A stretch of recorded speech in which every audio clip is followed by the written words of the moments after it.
Hey everyone, Justine here with Blue Jay Orchids. Thank you so much for joining me on this video. We have a very special treat. We have a home tour of a private collection of Tristan, who works at a local nursery. Some people I'm sure know him. And he was very welcoming, and in his mind, his plants are not that good because he hasn't had time to spray them or time to maintain them up to his standards. I would say most of us would think his collection is amazing. I personally think his collection is pretty amazing. So why don't we all give him some love in the comments, and if we are nice enough, I think we get to come back. Ideally for some, you'll see in the video, there's stuff that will be blooming in the summer, probably end of May. The goal would be probably to come back and see some of that. So give him some love, tell him some of the orchids that we see that you like. And he is just a fountain of knowledge. So I'm sure if we are nice and give him some love, we'll get to come back. And I think this will be a recurring video. So we can do kind of like a what's in bloom at my house, and we can do a what's in bloom at their house. So if that's something you guys would like, be nice, leave comments, and show them some love. Because if it's a positive experience, I'm sure they're going to do it again. So hope you enjoy. I will see you guys at the end of the video just to do a little recap. It's a little long because there was so much to look at, and there's so much knowledge being offered. Hope you guys enjoy. Hi, I'm Tristan Ingram. I'm an employee at Palmer Orchids, and here we're today looking at some of the stuff I have in my house in my personal collection. So I had to twist his arm. Yeah. But he has some amazing flowers, and he's going to give us a little tour. So what flower should we start with? Well, just fell over, but here is a Cattleya intermediate alba that's kind of on its way out, and it's kind of beat up, but you can still see a good bit of the flowers there. I mean, the bloom count is good. Yeah, and it's a really good grower for an alba bifoliate. So that's one that I like a lot. I have a whole lot of just higher light stuff that's outside the lanai right here. It gets a lot of midday shade, but during the afternoon it gets pretty hot and bright over here. And then you have the shade cloth too. Yeah, as the sun shifts over the year, during the summer the sun will be overhead, so it gets a little bit of shade, but during the winter this will get really bright. I grow a lot of Lalias, Cattleyas, and Cyclias, just stuff that will do really well in our environment here. Stuff that we don't have to fuss over because we both have young kids. Yeah, that's right. Probably did come from Palmer's, because that's, when you work there, you buy what you got at work. And then this is a huge Oncidium. Yeah, I don't remember the exact name of it, but this, yeah, don't ask me to pronounce that. That's okay, I can't pronounce anything either. What else we got in here? There's a lot of stuff that's getting ready to bloom as we go into late spring. Like I know... well, yeah, you got buds on some Cattleyas going in there. Once we get into summer, some of the Lalia hybrids will really start going on. This was kind of fell over on the table, but you can tell that is Sinying Max Walker. Got a good bit of thrips damage, but... color's pretty. Yeah. I have something similar, I think. Shocking, it also came from Palmer's. Yeah. This is, I think this might have been a bag baby once upon a time. I've had this for quite a while. I really like some of these, but Maxima hybrids tend to be kind of floppy. But you get what you get. What else? Would you mind just... Ooh. Yeah. The orchid is fine. This is the benefit and dangers of growing outside. Yeah, stuff falls off all the time. And then, would you mind just putting your hand by that, just for size? It is quite a large Oncidium. Like, it's a huge Oncidium. And then, you just gave me a piece of this. Yes. We traded plants. That's what you do when you get so many. Here is a... Look at the name of it. It's like... That was a better grow one. Haiku Dawn, that's right. Again, thrips damage. Needed to spray. Yeah, I know. I found some thrips. Did you notice what it's growing in? Cypress mulch.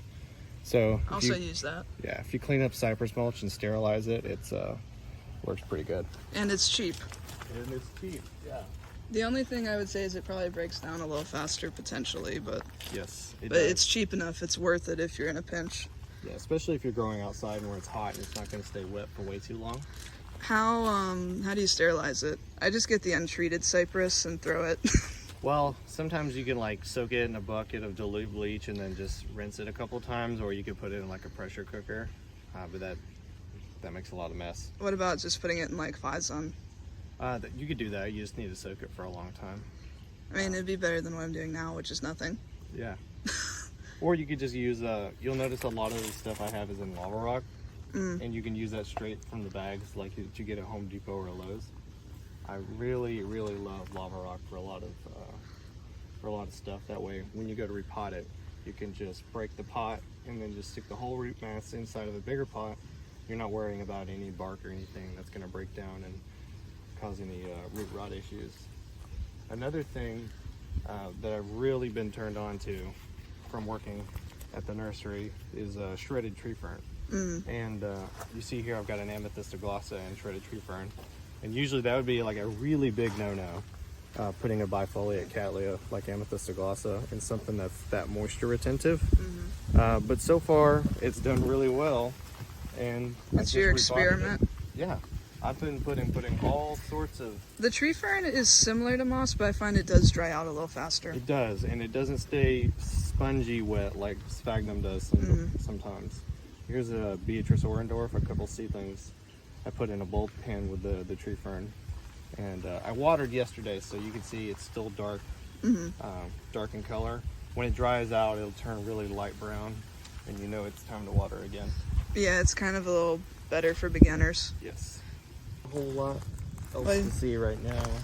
We've got, this is a Sweet sugar? Yeah, on even sweet sugar, but this piece of wood here was the center of an oak tree that fell down during the hurricane, and these plants were attached to it. And so instead of just ripping them off, I just cut the stump and left it here. And this sweet sugar gets sun for a good portion of the day, as the sun is over in this side of the sky during the winter. So there's no shade from that sail above us. But it's doing okay. It's not died yet. Well, I mean, it's a big established plant. I mean, you got this spike that's open, you got another spike back there. Yeah. And there's a Tampensis. It's really getting sunburned. It did not like it. But it is what it is. Yeah, one of our Florida natives. Yeah. You'll notice I have a lot of those all over the place. Well, they'll self-seed after a little bit. Yeah, they will. And they start coming up on the trees around here. I've get volunteers that are growing on pygmy palms and all sorts of places. They just start growing. Let's see what else we got. Here was one that's just sitting bare root on the bench because it had some black rot a few months ago. I've been drying it out. This is Tetramicra canaliculata, or sorry, not Tetramicra. Tetratonia dark prince. It's a We were talking about Tetramicra earlier. Canaliculatum by Browtonia sanguinea. I love this little plant. It's it can be a little finicky sometimes, but when you get it right, they just kind of go off. Yeah, I mean, you got a bunch of spikes on it. I find most Browtonia can be a little finicky sometimes. Yeah, They like to be mounted a lot. they do, and I have trouble with some of them as well. I have what's the white one? You guys have it at Palmer. It has a little splash, Browtonia. Oh, that's Stanguinea, the star splash? Yes. Yeah. There's one of those that are hanging up on that bar over there, but I don't see the spikes. Yeah, mine's not spiking right now either. It's just mounted on top of a basket, though. Yeah. It looks okay. Some of the cultivars are a lot easier to grow than normal red. I've been experimenting with granite, and I kind of switched from lava rock to granite. The jury's still out on whether that's a good idea or not. I've got a Rapiculus Laelia, Laelia lundii, it's growing in it. This is the little white flowered one? Yeah, it just got done blooming probably a couple days ago. Unfortunately, we didn't get to see it. Here's a Cymbidium little black sambo, which is a primary hybrid of Canaliculatum and another other species. I put it in this granite. I don't know. It might do well. We'll see. That's one of the benefits of orchid growing. Just experiment. Yeah. As long as it's not something you can't replace or live without, experiment. Yeah. Well, sometimes I do that anyways, and it dies, and I'm like, oh no, it's gone now. Well, you do have the benefit of working at an orchid nursery. Yeah, I do have the benefit of being able to just replace a lot of this stuff pretty easy. The roots on this is a ground. This is Grammatophyllum. This is Scriptum. This is the spotted one. I've only had this one for a short time. Because that's small for that. Yeah, it is kind of small. And then the bigger one. Its cousin, the Citrinum variety, the all yellow green one, is up here. It's got a good bit of spider mite damage because, like I said, I've not sprayed any insecticide or miticide in quite a while. Well, the big leaf things are magnets for them. Yeah, but you can see it's still growing and doing just fine despite the mites. This little area right here, I kind of put a lot of full sun orchids because besides that crepe myrtle, the sun comes up in the morning over here and it's overhead all day long. And so for it to grow out here on this corner, it's got to be able to tolerate quite a lot of light. So I have a lot of Schomburgkias. You have Christina here, which is probably the largest species. It's probably one of my favorite as well. And it has spikes pretty much all over. It does. I had a big one that the freeze killed almost all of it. Not this year, but the year previous. Yeah. And just a tiny piece of it started to grow back. I thought it was a complete goner. But there's another growth or two that's coming out of it.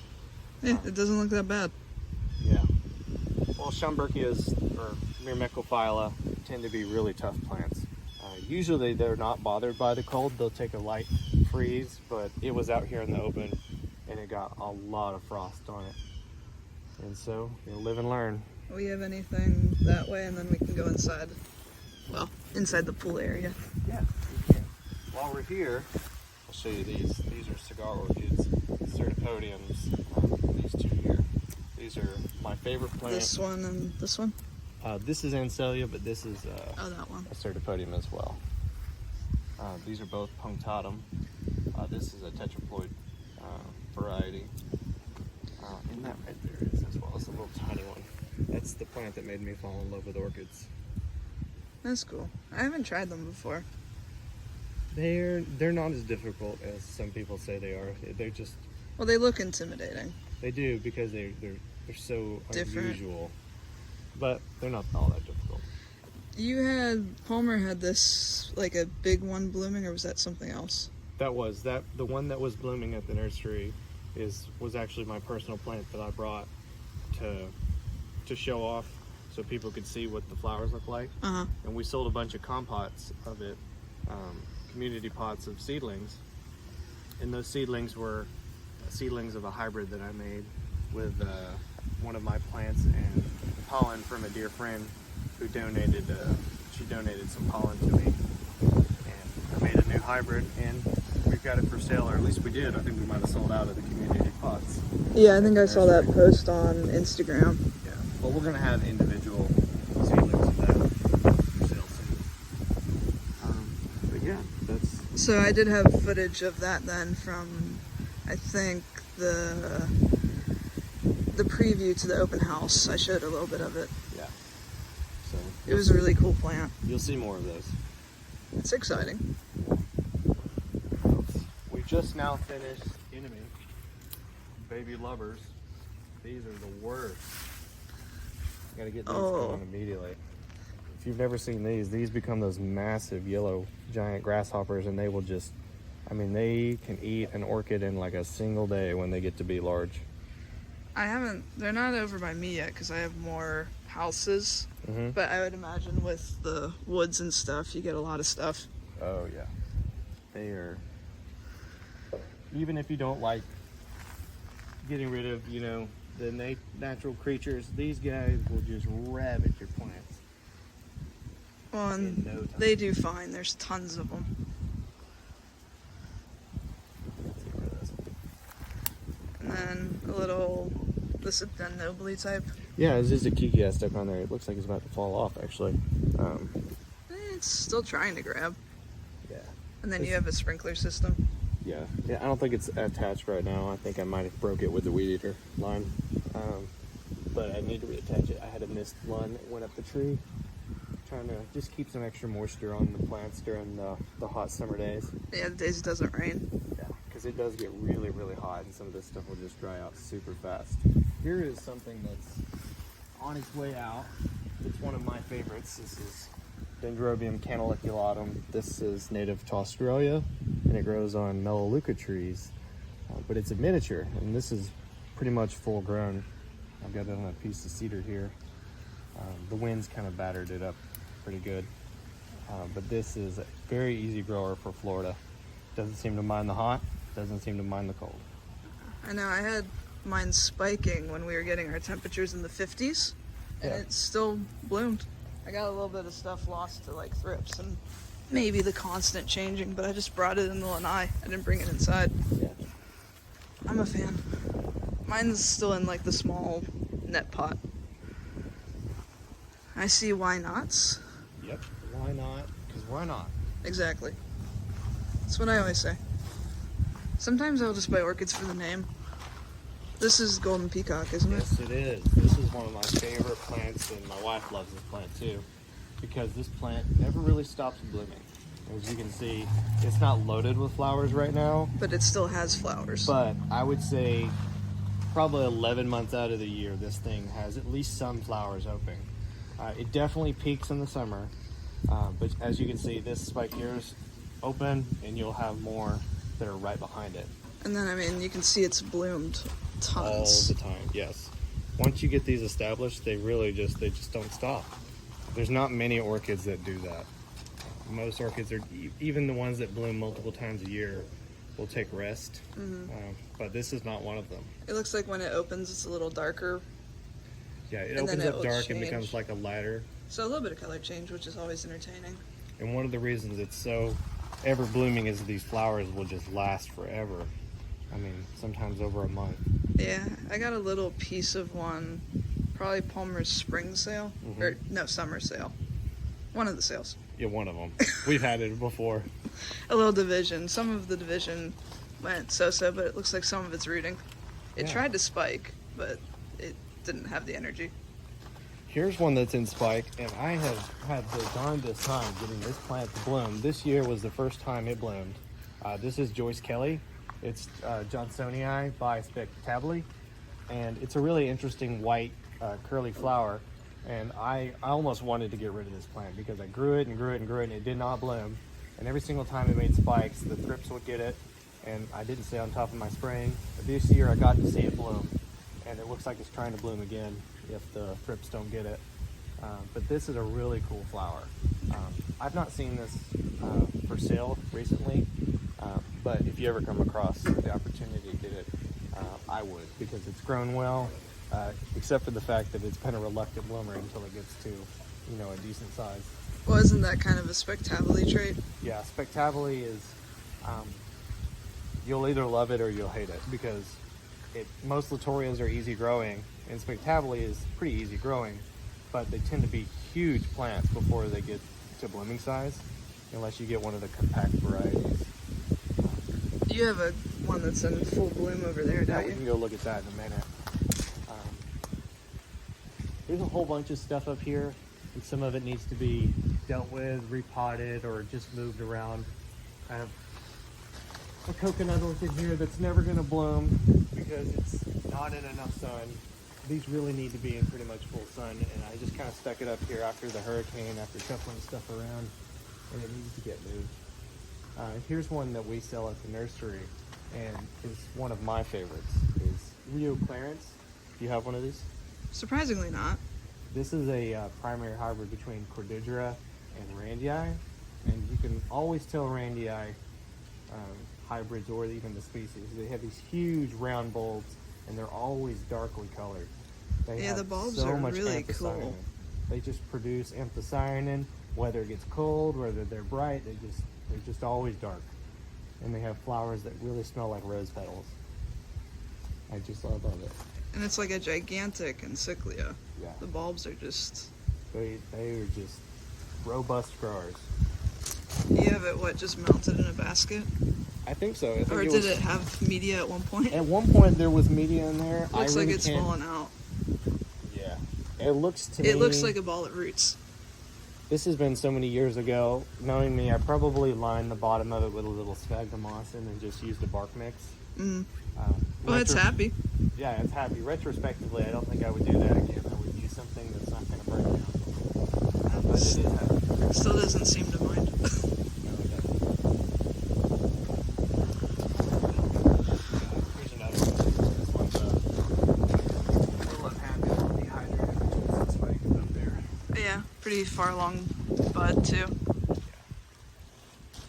Whole bunch of encyclias. So that's the same thing? Yeah.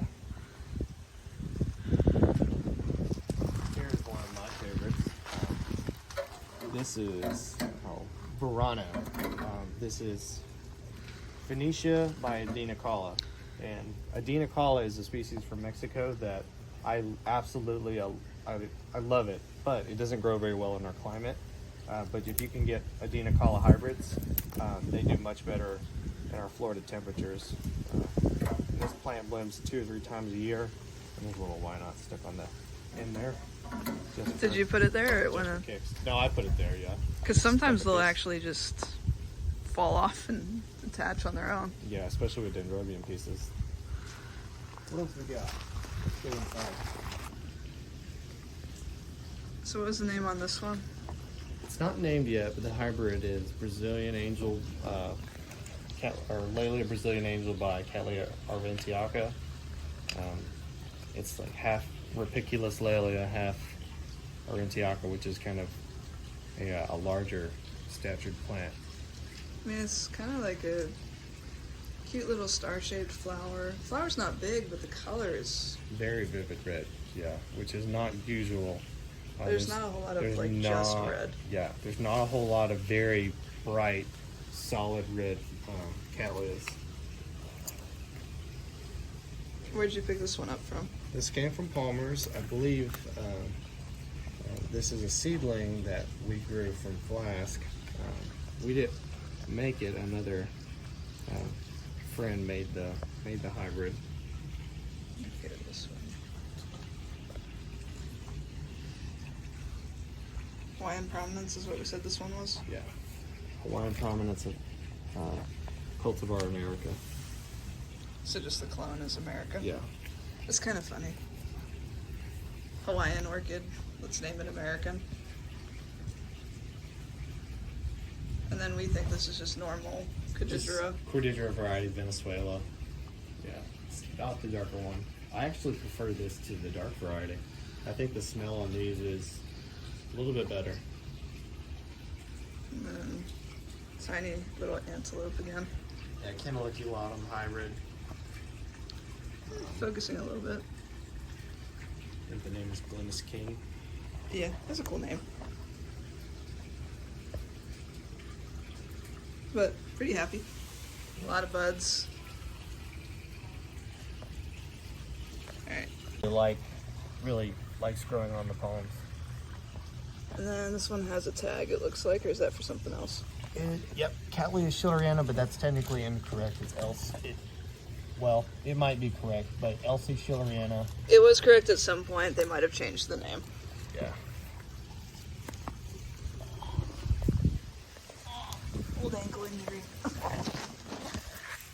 So do you remove some of the bark, or you just put them directly on the bark? I just kind of strap them on there. Because some people say they like to take this part off. I cut it until I get past the thorns, and then I just leave it. Yeah, I've done it both ways. They don't seem to mind. They seem to grab on a little quicker if you strip it a little. But they don't really care. Well, I like the duff layer because it's soft and it keeps a little bit more moisture for longer. Well, this is a tiny little Tolumnia? Yeah. Like species? Yeah, I believe it's Baja Meds. That's what I tagged it as. Because that's about the only thing I can think of it being. Someone at the Sarasota Orchid Society had something. I wonder what they called it. It probably won't focus. So little. Actually, it's almost focusing. Ooh, it focused. That's surprising. It's really pretty. Yeah. It almost has like a head and like a hat. Most Tolumnia species are small and dainty like that. That one's even small for Tolumnia, though. Yeah. Well, I guess we have the hybrids, though. The hybrids are, yeah, much bigger flowers, more color. Well, yeah, that's why you make it a hybrid. You want to show them this again? Yeah. So this is Lamara, 5 aces, Bretonia hybrid, with the other parent is eluding me at the moment. But this plant just blooms and blooms and blooms and blooms. It's a sequential bloomer, isn't it? It is. It's a sequential bloomer. Because we think this might be the same thing I got at the Sarasota show that's been blooming since the Sarasota show. Yeah. This which was January, and it is March now. Yes. The Notho genus Lamara is named after the original hybridizer Beth Lamb, and this is definitely one of my favorites, even though it's gotten a little bit of cold damage this year. Let's see. And here we're coming. I think you just got a piece of this from my wife. Yeah. But this is her orchid. This is Frosty Dawn. This is, I would say, my wife's favorite plant. And this thing just blooms and blooms and blooms and just never stops. We got it as a tiny little, it might have been like a little 3-inch basket inside of a 4-inch square pot a couple years ago, and you can see it's really taken off. Here's something that's interesting. I don't think this is native to Florida, but it might be in the islands or either South America. Dyneema polybulbon. I think it used to be known as Encyclia polybulbon. A lot of the tree fern that I had in here fell out when it fell over, but it's a cute little species, and it's easy to grow if you can keep it well watered. I think Gold Coast had them at the Venice show. Some people say it's hard to grow in Florida, but the key with these is to like never really let it dry out.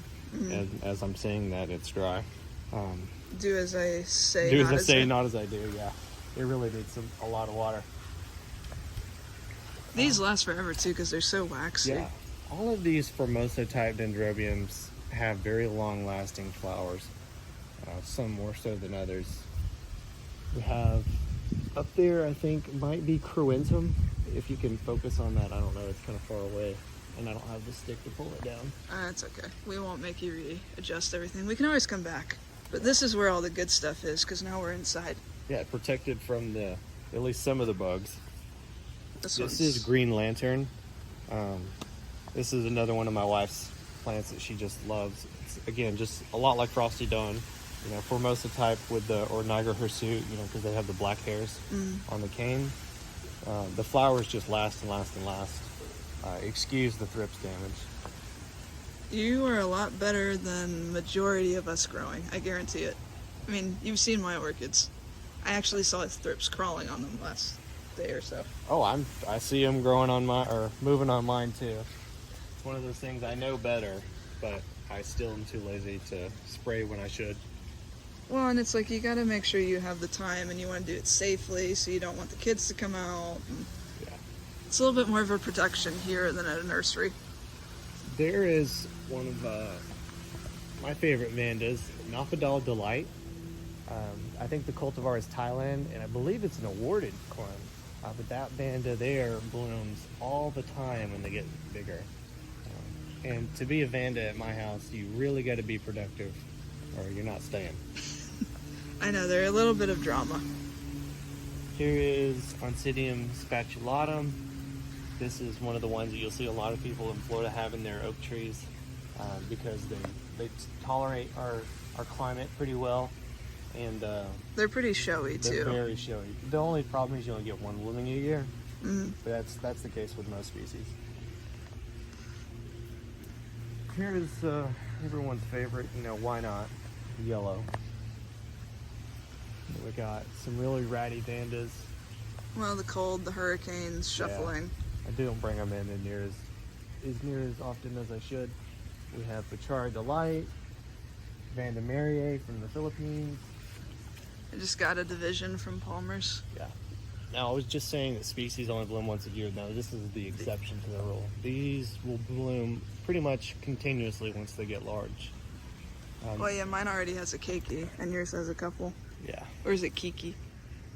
Whatever. I don't know. This is just now getting done blooming. This is Vanda Arthorn, Queen of Thailand. These are really cute. More subcompact Vanda. They don't get too big. Here's a Brinko Stylo hybrid. I like those because they're a little bit more cold tolerant. Yeah, what is the name on this one? Col Marie. It should be really fragrant too. When it's not freezing. Yeah, when it's not freezing. Yeah, we picked the only day where it's like 60 in Florida. Because we're bundled up in our jackets. Yeah, sorry, Northerners. This is cold for us. But yeah, the color's coming out pretty true. Maybe a little darker in person. Yeah, sometimes the cameras really have a hard time picking up red tones. I'd say it's probably a, what would you say, kind of plum almost? Or I'm gonna go with colors. Dark purple. okay, dark purple. We'll go with dark purple. All right, if you duck under this giant Beringiana, some interesting stuff going on back here. Now here's a showstopper. I just repotted it. This is spectacular. And believe it or not, this is the compact variety. Oh my gosh. Hoosier by Shorty, I believe. I'd hate to see the big version. Yeah, and these flowers are very alien looking, and they smell kind of, I don't know, it's not very fragrant right now, but they have a funny smell to them. Some people like it. Well, it's kind of like Rick and Stylus. You either love it or hate it. Yeah. Not that that's the same smell, but just smells Yeah. in general. It's an easy grower as long as you keep the thrips off of the buds and you don't let it get too cold. Yeah, mine has new growth coming, but I tried to kill it with our last cold snap. Yeah. What is this? This guy here, my wife calls this the Sonicare, This? the toothbrush orchid. She calls it Sonicare. I can see her. Secundum, that was the name. I couldn't think of that. It's slipping my mind. I kind of like her name better. Sonicare, yeah. I'm going to start calling it that now. These ones are always kind of cool. They never want to focus, but a little bit. And then here is Tempensis Central. Oh, yes. This pygmy palm is just covered in Encyclia tempensis. How many did you put on there originally? I think it was 3 clumps. There's Yeah, you can see one, this 2, one. 3. I didn't even see that Oh, one. actually, there might have been a 4th one on the bottom here. Like, pretty small clumps originally, I would Yeah, imagine. they were, I mean, just, fist size. You put this one on, or did that one do itself? No, that was the 4th clump that I was talking about. That one's a little bit Smaller. smaller than the rest of them. But I've cut in pieces off of this plant for friends and stuff. I mean, and it just continues to grow and grow and grow. And it blooms pretty well in here, and I mean, it's somewhat shaded, but still probably gets a fair bit of sun. This will bloom for a long time because this is excluded from the orchid bees that pollinate it. But the wild ones that are outside the lanai, the flowers last like a couple days, and then the bees pollinate them, and the flowers, shrivel up, and the pods start swelling. We'll have to come back in summer when this is blooming. Yeah, end of May. Last week in May. And then this is what I just got from Palmer. Yeah, this is Dendrobium nobile. I kind of forgot I put this on here. It's not very big, but you got three blooms. Yeah, from Makeki, I assume. Yeah. Yeah, it looks like you use what, like, Garden Velcro or zip ties, whatever I got on hand. the Velcro is nice because at least you can take it off. There's actually quite a lot of orchids down here. The Tempensis kind of swallow everything. This is Yen Corona Green Genie. On the way out, but still really pretty. Yeah, it's on its way out. I like the petals there. Yeah. And you have a seed pod on that. Was that on purpose or something got in here? That was the pod that it was by that is Koalda Fragrance, Black Magic, and I put pollen from Vanda Tricolor Variety Suavis on there. So we'll see what that results in. Maybe Should be something interesting. Oh, anesmums or appreciae? Yeah, this is Nestor. That's a hybrid. This is Gatton Sunray. That is a volunteer. Tempensis or? Brassivola, nodosa. We get a lot of those volunteers. So here in Florida, we have the Tempensis, and whatever fungus that the Basidiomycete type fungus that they like will start to colonize whatever kind of trees you got growing on around your property.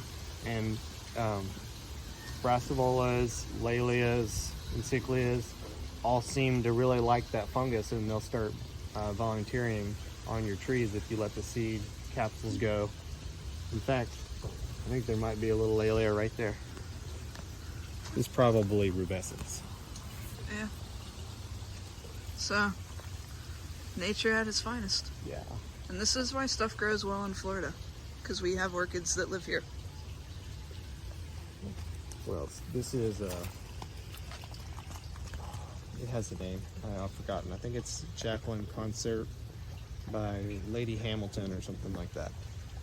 Yeah, all the den hybrids, like the Phalaenopsis den hybrid types, have so many different names and a lot of lookalikes. Yeah, and there's only so much room in my brain for names like that. And I'll save it for the important stuff. yeah, here we have one of a really popular dendrobium, no matter what part of the country you're at. This is Blue Twinkle. I believe it's a Cantalouculatum hybrid, if I'm not mistaken. But this is one of those dendrobiums that produces a really vibrant purple colors. It's a little bit slower growing, but you'll get successive blooms off of old canes. As you can see, they'll just bloom and bloom and bloom off of old. You got another spike working there. Yeah, and then here is Curtis Twinkle, which is Blue Twinkle by Minnie. This one seems to be a little bit more reluctant bloomer for me. Probably not in enough light, even though that this lanai screen right here is on the side of the south side of the house, where the sun kind of beats through it all day long. This is interesting. Now that is the parent to the seedlings that we have for sale at the nursery. This is the pollen parent. This is punctatum, a variety from El Salvador. And you can see why it's called the cigar orchid. Yeah, so cigar orchids are my forte. Those are the reason I got into orchids to begin with, and they're definitely my favorite. So we have a few punctatums lined up here. This is the only punctatum besides this El Salvador one that's blooming right now. If you go over there, you can probably get an open flower. I'm just going to try to not fall in the pool because I'm a klutz. Yeah. It's very interesting. It reminds me of something. I like giraffe spots.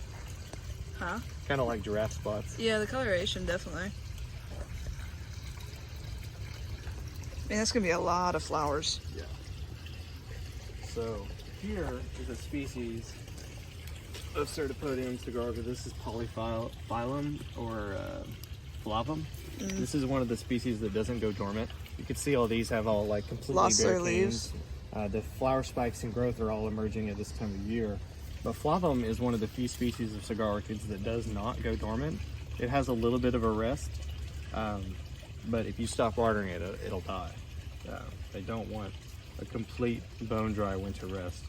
And you can also tell that I'm really good at growing weeds. Oh, we all are.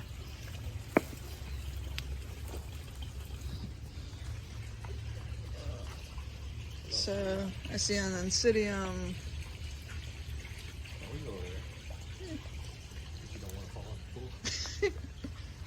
You do not know how klutzy I am. Is this another one of the same? That is Cordidra variety rosea. Okay, so different, but another vigorous grower. Yeah. And another Encyclia. They're probably a Randii back there. It's, an intergeneric Oncidium of some type.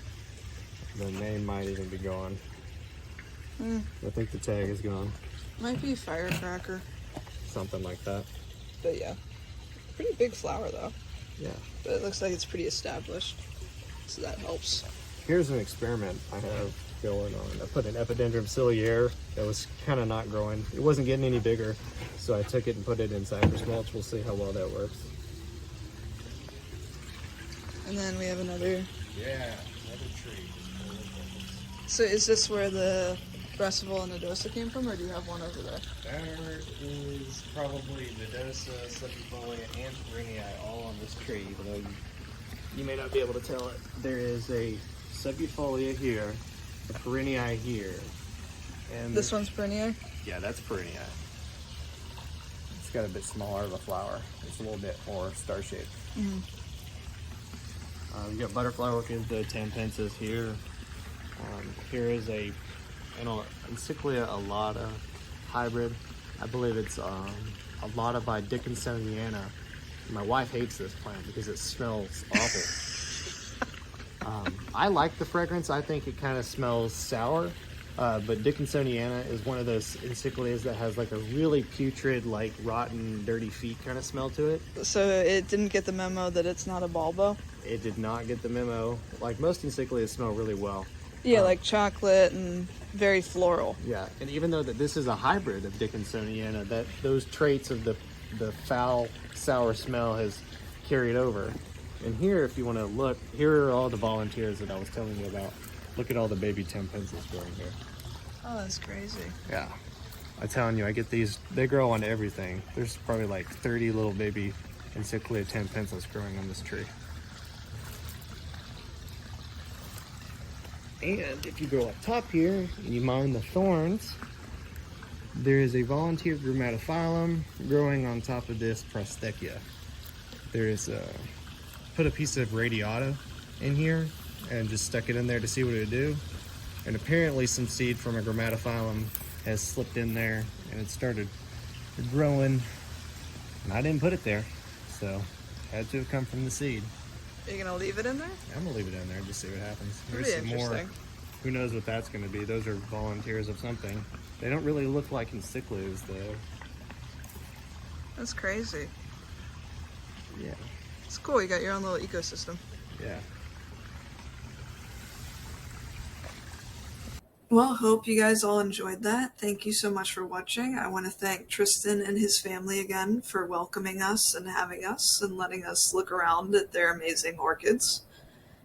And hopefully we get to go back. I'm excited to maybe go back this summer when all those Tempensis and Florida native butterfly orchids are blooming. That'll be amazing.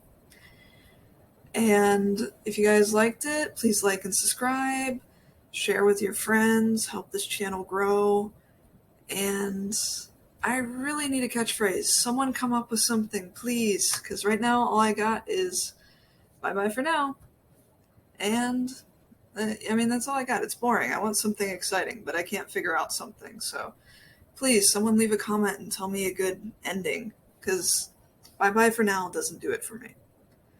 But anyway, see you guys on the next video. Bye.